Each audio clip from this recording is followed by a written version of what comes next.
जो ज्वाइन कर रहे हैं तहरीक इंसाफ के रहनुमा हैं, वज़ीर मुमलिकत बराए इत्तलात व नशरियात हैं फ़ारूक हबीब साहब। अस्सलाम वालेकुम, बहुत बहुत शुक्रिया फ़ारूक हबीब साहब आपका। फ़ारूक हबीब साहब, आप तो इन 3 सालों में क्या 3 साल से पहले से ही आप लोग तो नून लीग से वो रसीदें मांग रहे हैं, हिसाब मांग रहे हैं।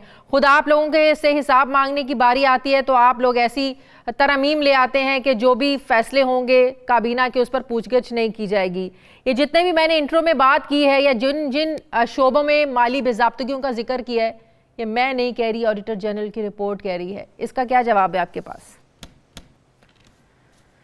देखें, बुनियादी तौर के ऊपर ऑडिटर्स का काम होता है ऑब्जेक्शन लगाना, और जो मुतलका मिनिस्ट्रीज़ होती हैं जिनके मामलात के ऊपर ऑब्जेक्शंस रेगुलेटरीज सामने आती हैं वो उसका जो है वो जवाब देती हैं।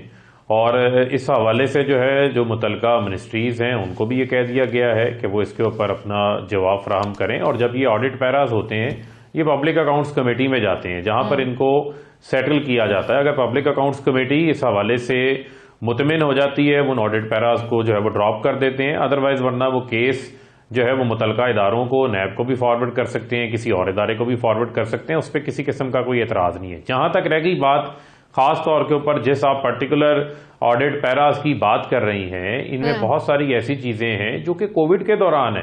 हाँ। कोरोना के दौरान आपकी एक वॉर फुटिंग सिचुएशन आपके ऊपर नाफिज थी, जहां पर आपको आए रोज आपके हॉस्पिटलों में बेड्स मौजूद नहीं थे, आपके अस्पतालों में वेंटिलेटर्स मौजूद नहीं थे, ऑक्सीजन की कैपेसिटी नहीं थी, पीपीपी किट्स हम नहीं बना रहे थे, मास्क हम नहीं बना रहे थे, जो टेस्ट करने वो बात ठीक है, इमरजेंसी की सिचुएशन थी, वॉर की सिचुएशन थी, वो तमाम चीजें थी। लेकिन मेरा सवाल ये है कि उस दौरान जो आपने पैकेज रखे थे, जो फंड्स रखे थे कि कोरोना से निपटने के लिए, चाहे वो लोगों को आपने खाने की शक्ल में देने थे, कुकिंग ऑयल खरीदना था, यूटिलिटी स्टोर्स के लिए सामान खरीदना था, मसला यह है कि जो पैसे जिस मकसद के लिए रखे गए थे उसमें आधे से भी आधे खर्च नहीं हुए।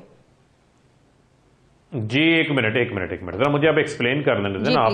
आपने सवाल उठाए, आपने उस रिपोर्ट का हवाला दिया, जरा मुझे एक्सप्लेन कर लेने। देखें, जब आप वार फुटिंग के ऊपर चीज़ों के इंतजामात कर रहे होते हैं तो उस वक्त फिर आप जो प्रोसीजरल बहुत सारे आपके लैप्सेस होते हैं, यानी कि अगर आपने पेपरा रूल्स को फॉलो करना है तो आप अखबार में इश्तिहार देंगे, उससे बिड आएगी, उस बिड को 15 दिन के लिए आप जो है वो अवार्ड करने से पहले रोकेंगे।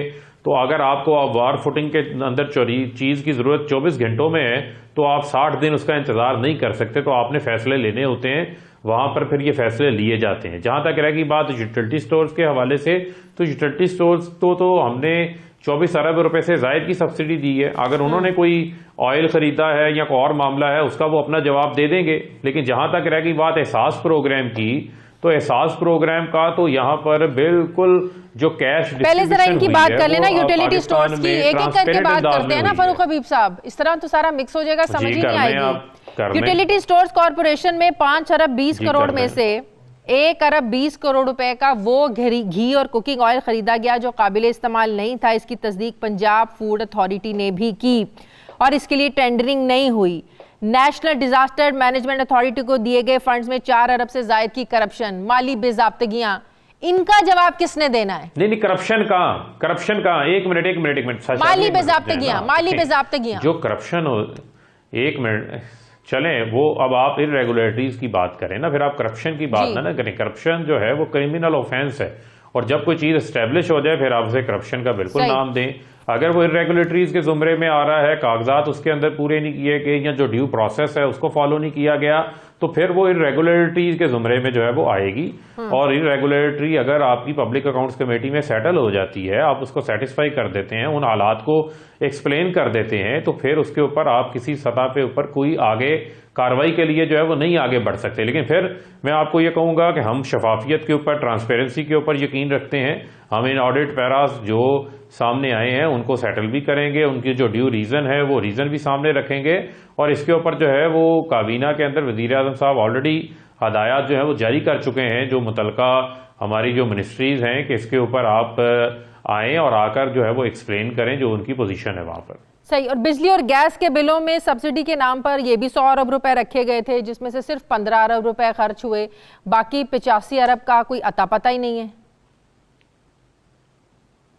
नहीं, देखें, अगर तो कोई फंड एलोकेट किया जाता है तो अनयूटिलाइज हो तो वो अनअकाउंटेड फॉर नहीं होता, वो अकाउंट फॉर होता है। और ये तमाम पैसे जो हैं वो फाइनेंस मिनिस्ट्री जो है वो जारी करती है। और फिर मैं आपकी इतला के लिए अर्ज करूं कि कोविड के दौरान हमने तो 3-3 माह के कमर्शियल और जो हमारे 75 kV के जो छोटे इंडस्ट्रियल यूनिट्स हैं उनके लिए जो है वो हम पैकेज लेकर आए थे। उनके लिए जो है वो हमने आसानियां उसके अंदर जो है वो पैदा की थी और वो पैसे हमने उनको फराहम भी किए, जिसमें 3-3 माह का उनका जो एवरेज बिल था उसके अंदर हमने उनको रिलीफ फराहम किया था। उसमें से तकरीबन जो है वो 3.5 लाख के करीब इंडस्ट्रियल यूजर्स से और तकरीबन 36 लाख के करीब जो है वो कमर्शियल यूजर्स से, और उसमें जो बेनिफिट था वो बेनिफिट हमने उनको पास ऑन किया। कितने का रखा, कितने का था और कितने का बेनिफिट पास ऑन किया? सवाल तो ये है। देखिए, इसकी एग्जैक्टली इसकी तफसीलात जो हैं वो तो मिनिस्ट्री ऑफ पावर ही दे सकती है, लेकिन चूंकि हमने ये अपनी इंडस्ट्री की सहूलत के लिए किया था तो उनको ये बेनिफिट जो है वो पास ऑन भी हुआ है। जिन जिन लोगों के इदारे जो है वो चल रहे थे उनके 3-3 माह का जो एवरेज बिल था उसके अंदर उनको काफ़ी हद तक रिलीफ फराहम किया गया था और उसको काफ़ी अप्रिशिएट किया गया था इस पैकेज को कोरोना सपोर्ट के दौरान। और आप ये भी देखें ना कि हमारी जो कोविड हैंडलिंग है इसकी पूरी दुनिया ने जो है वो तारीफ की है। जो हमने रैपिड एक्शंस लिए, हमने वेंटिलेटर्स बढ़ाए, हमने बेड की कैपेसिटी बढ़ाई, हमने ऑक्सीजन की कैपेसिटी बढ़ाई। आप देखें उस ये तमाम नहीं देखें, ये एक दूसरे को कॉम्प्लीमेंट करते हैं ना। जब आप एक तो काम था कि आप हाथ धड़ के बैठ जाते और आप नुकसान होने देते और आप कहते नहीं मैंने तो तमाम प्रोसीजर्स पूरे करने हैं, डॉक्यूमेंटेड कार्रवाइयां पूरी करनी है, मतलब कि आप मैं किसी किस्म की मेरे सवाल का जवाब आप लोग मतलब के जवाबदेह हैं इस सारे मामले पर, ये हुकूमत जवाबदेह है? बिल्कुल इसके ऊपर तो हम बिल्कुल सेटिस्फाई जो है वो ऑडिटर्स के जो पैराज हैं उसकी जो रेगुलेटरीज जो ऑब्जेक्शंस उन्होंने उठाए हैं उसके ऊपर बिल्कुल हम जवाब दें। उसके ऊपर हमारी मुतलका जो मिनिस्ट्रीज हैं वो इसके ऊपर उनको सेटिस्फाई करेंगी। अच्छा, थोड़ा सा आगे बढ़ते हैं। प्राइम मिनिस्टर साहब ने मना क्यों किया वुज़रा को बाहर जाने से कि 3 महीने के लिए कोई सफ़र नहीं करना, गैर ज़रूरी सफ़र नहीं करना? क्या मुकम्मल तौर पर पाबंदी लगी है? इसके पीछे वजह क्या है? क्या अपनी कारकर्दगी को बेहतर बनाना है? देखिए, मुझे इस बात की जो है ना आज समझ नहीं लगी कि कुछ मीडिया पे जो है वो ऐसी खबरें जो है वो चली हैं। देखें, बुनियादी तौर के ऊपर जब नवाज शरीफ थे वो तो खुद भी जब 5 साल की हुकूमत थी, 3-3.5 साल, पौने 4 साल में वो काफ़ी अरसा जो है वो मुल्क से बाहर ही रहते थे। तो वज़ीर आज़म इमरान खान खुद जो है कोई गैर ज़रूरी बैरून मुल्क का जो है वो दौरा नहीं करते। जब उनको कोई इन्विटेशन आता है किसी कॉन्फ्रेंस का तो उसमें वो देखते हैं कि इसका कोई पाकिस्तान को फ़ायदा है या नहीं है। जो टाइम वो बाहर जाके लगाएंगे वो टाइम पाकिस्तान में यूटिलाइज। मेरा सवाल ये कि आज स्पेसिफिक डायरेक्शंस क्यों मिली है, किस तनाजुर में मिली है? नहीं, आज की बात नहीं हो रही। ये पोजीशन जो है वो प्राइम मिनिस्टर साहब की हमेशा से रही है और ये एक स्टैंडिंग ऑर्डर्स हैं। किसी ने भी अगर बाहर जाना है, किसी वजीर ने भी, तो वो समरी मूव होती है और उसको प्राइम मिनिस्टर के सामने वो जाती है। वो अप्रूवल करते हैं कि आप जा सकते हैं, नहीं जा सकते। वो गैर ज़रूरी दौरों को जो है वो डिस्करेज करते हैं। आप उसी तनाज़ुर में इस चीज़ को सामने रखें। तो मतलब कि ज़रूरी काम से कोई बाहर जा सकता है, कोई इमरजेंसी हो तो कोई बाहर जा सकता है, मतलब कि कोई रेगुलर कोई 1, 2, 3 पाबंदी नहीं है कि जाना ही नहीं है बिल्कुल? नहीं, जाहिर बात नहीं, ऐसी कोई बात। सही। एक आखिरी सवाल का जवाब दे दें। राना शमीम जिस तरीके से आज अपनी बात से पीछे हटे कि वो जो बयान हल्फी था, वो बयान हल्फी पता नहीं जो मीडिया पर आया है उसमें लिखा क्या है, मैं पहले पढ़ लूँ फिर बाद में तहरीरी जवाब जमा करवाऊंगा। आपको क्या लगता है ये सब कुछ अचानक सूरत हाल बदली क्यों है? नहीं, देखें, बुनियादी तौर के ऊपर आप देखें कि राना जो शमीम हैं उनका जो जितना भी जो ड्रामा रचाया गया था वो ताश की पत्तों की तरह जो है वो गिर गया है। और आप ये देखें कि वो एफिडेविट भी रेत की दीवार साबित हुआ कि वो खुद कह रहे हैं कि जी मैंने तो ये दिया ही नहीं, ये तो किसी जगह से जो है वो लीक हुआ है। तो आप कैसे पाकिस्तान की अदलिया को, एक sitting high court, Islamabad high court के जज को जो इन्हीं के करप्शन के केसों की जो अपीलें हैं उनको सुन रहे हैं, उनको जो है वो मलाइन करने के अंदर उसके जो लेकिन वो आज उस स्टोरी मैं उनके बेटे को सुन ले उनके बेटे को मैं आज टेलीविजन स्क्रीन पर सुन रही थी, एक टॉक शो में वो थे, वो कह रहे थे इस बयान हल्फी का जो कंटेंट है इससे वो पीछे नहीं हटे हैं, कंटेंट वही है, वो उन्होंने पढ़ के भी सुनाया। ऑन एयर लाइव कंटेंट से वो पीछे नहीं हटे हैं। वो ये नहीं कह रहे कि उनका बयान एलपीए नहीं है।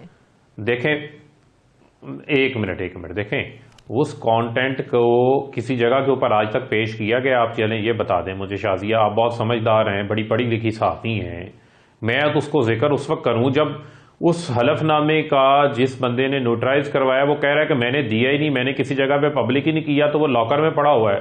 अगर वो बंदा ये कह रहा है जिसका वो हलफनामा है, तो वो अखबार में खुद ब खुद छप गया।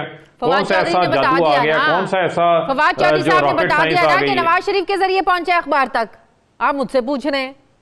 तो चलें फिर, अगर सुन लें ना, तो फिर अगर पहुंचा है किसी ने तो पहुंचाया है ना, तो जिन्होंने पहुंचाया है इसका मतलब ये है कि उन्होंने ही कतरी खत की तरह इसको भी प्लांट करने की कोशिश की लेकिन है। आप लोग तो बड़े वसूख से कह रहे हैं, फवाद चौधरी साहब तो बड़े वसूख से कह रहे हैं कि नवाज शरीफ के जरिए पहुंचा है, फिर आप लोग इतने वसूख से कैसे कह सकते हैं? नहीं, आप मेरी बात को देखें। जब उसका जो क्रिएटर है वो ये कह रहा है कि मैंने किसी को नहीं दिया और ये लॉकर में महफूज है, तो फिर अखबार में पहुंचा है, तो जिन्होंने क्लेम किया, जिन्होंने इसके ऊपर, पूरी पार्टी ने इसके ऊपर प्रेस कॉन्फ्रेंसें की, कहा, मरियम ने कहा अल्हम्दुलिल्लाह नवाज शरीफ के हक में तीसरी गवाही आ गई है। ठीक है, अब तो अदलिया के अंदर से लोग बातें करने लग गए हैं, ये उनकी प्रेस कॉन्फ्रेंस है, तो फिर आए ना, अब उसको फेस भी करें, अब उसके ऊपर खड़े भी हो ना। अब इसी वजह से तो तौहीन अदालत की कार्रवाई हो रही है कि किस तरीके से आप एक सिटिंग इस्लामाबाद हाई कोर्ट के जो जज हैं उनको जो है वो मलाइन कर सकते हैं, क्योंकि आपके केसेस अब तेजी से चल रहे हैं, जिनको 3.25 साल से आप जिसके ऊपर इल्तवाएं ले रहे थे। अब यही बुनियाद है, और तो कोई बुनियाद नहीं।